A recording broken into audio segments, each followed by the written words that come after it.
देवाधिदेव भगवान महादेव शिव और जगत जननी मां जगदम्बा के चरणों में नमन करते हुए शिव शक्तिधाम दासना से मैं श्री पंचदश नाम जूना अखाड़े का महामंडलेश्वर यति नरसिंहानंद गिरी दो बहुत ही प्रसिद्ध सूत्र हैं।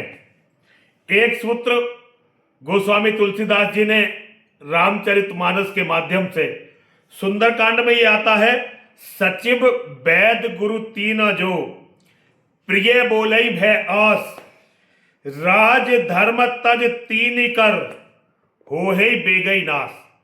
इसका अर्थ यह है कि यदि सचिव अर्थात मंत्री, वैद्य, डॉक्टर और गुरु ये तीन किसी भी भय या स्वार्थ के से यदि सच के स्थान पर प्रिय बोलने लगते हैं, क्योंकि सच कई बार कड़वा होता है, ये सच का साथ छोड़कर यदि प्रिय बातें करने लगते हैं, मीठी बातें करने लगते हैं, तो इससे राज्य का, शरीर का और धर्म का नाश हो जाता है।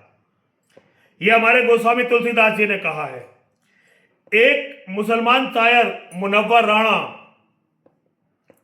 उसने थोड़े दिन पहले एक बात कही थी, दरबार में जब औधों के लिए कदमों पे अना गिर जाती है, कौमों का सर झुक जाता है, चकरा के हया गिर जाती है। अना कहते हैं स्वाभिमान के लिए। जब राजाओं के दरबार में जिनके ऊपर पूरे राज्य की रक्षा का, प्रबंध का, शिक्षा का भार होता है, यदि वो औधों के लिए अपने स्वाभिमान को खो देते हैं तो फिर पूरे राज्य के साथ बहुत बुरा होता है। अभी एक बहुत ही वायरल बयान है, रक्षा के हमारे जो जिम्मेदार हैं पूरे देश की, भारतीय सेना के अध्यक्ष उपेंद्र द्विवेदी जी का। उनका बयान यह है कि जब हम ऑपरेशन सिंदूर चला रहे थे तो जब नमाज का समय होता था तो हम अपनी कार्रवाइयों को रोक देते थे, क्योंकि सबका मालिक एक है। इनके नाम से तो यह लगता है कि ब्राह्मण के घर में इनका जन्म हुआ है। लेकिन इन्होंने जो बात कही है, क्योंकि सेनाध्यक्ष बहुत जल्दी रिटायर हो जाते हैं, अब ये चाहते होंगे कि राजनीति के हिसाब से कहीं के राज्यपाल बन जाए या कहीं चुनाव लड़ ले, टिकट मिल जाए, राज्यसभा चले जाए, ताकि जो वीआईपी ट्रीटमेंट अभी मिल रहा है वो जारी रहे। इसके लालच में इन्होंने अपने स्वाभिमान को सरकार के सामने बिल्कुल झुका दिया है।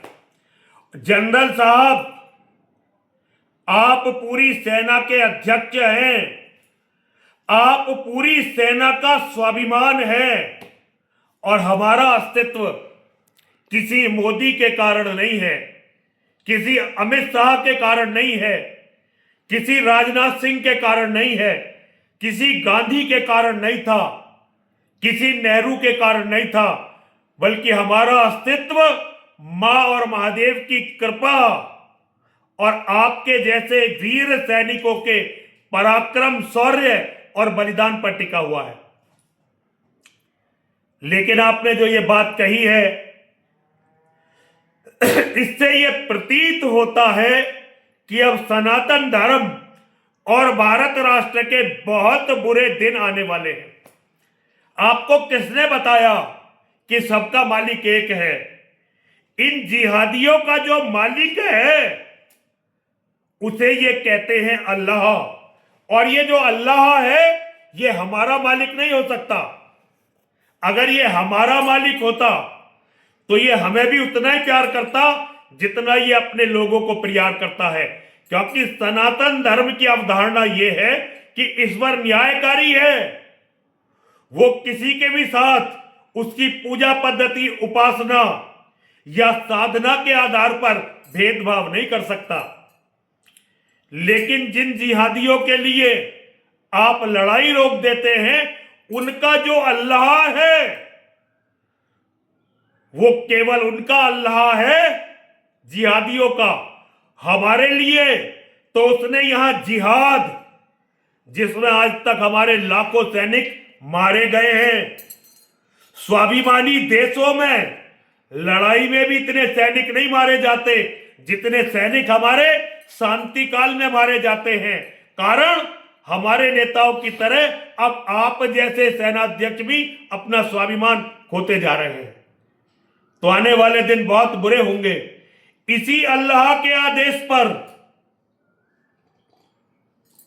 मुसलमानों ने पिछले 1400 साल में एक से एक खतरनाक युद्ध हम पर डाला है। हम नहीं लड़ने गए थे, उन्होंने डाला है। हमारे मक्केश्वर महादेव के मंदिर पर कब्जा करके वह हमारी माताओं के मंदिर को तोड़ा है। उसके बाद उन्होंने पूरी दुनिया से सनातन धर्म का नाम मिटा दिया है। अब यह सनातन धर्म की अंतिम शरण स्थली है जिसे रात दिन वो हमसे छीनने का प्रयास कर रहे हैं। और यह सब उनके अल्लाह के हुक्म पर हो रहा है। उनके लिए अल्लाह दयालु होगा, लेकिन हमारे लिए तो यह अल्लाह जो उनका मालिक है, और ये आगे भी अगर मैं मर जाता हूं तो उनका अल्लाह मुझे हमेशा के लिए जहन्नुम में भेजेगा। क्यों? क्योंकि मैं इसी बात पर विश्वास करता रहा कि सबका मालिक एक। इस गलतफहमी से बाहर निकलिए। हमारा और उनका मालिक एक नहीं है। हमारे साथ जितना बुरा हुआ उनके मालिक ने, उनके अल्लाह ने करवाया। अपने विवेक को जागृत करिए। आप सेना से रिटायर भी हो जाएंगे तो आपकी पेंशन चलती रहेगी, आपको कभी किसी चीज की कमी नहीं पड़ेगी। तो क्यों नेताओं के पालतू बन रहे हैं? स्वाभिमान को जागृत करिए। ब्राह्मण के परिवार में पैदा होना, ब्राह्मण का बेटा होना, यह बहुत ही गर्व की बात है। और सनातन धर्म में पैदा होना उससे भी बड़े गर्व की बात है। तो ना धर्म को लज्जित करिए, ना अपने गौरवशाली पूर्वजों को लज्जित करिए, और ना मुझ जैसे छोटे मोटे भारतीय सेना के प्रशंसकों को निराश करिए। हर हर महादेव, हर हर महादेव, हर हर महादेव।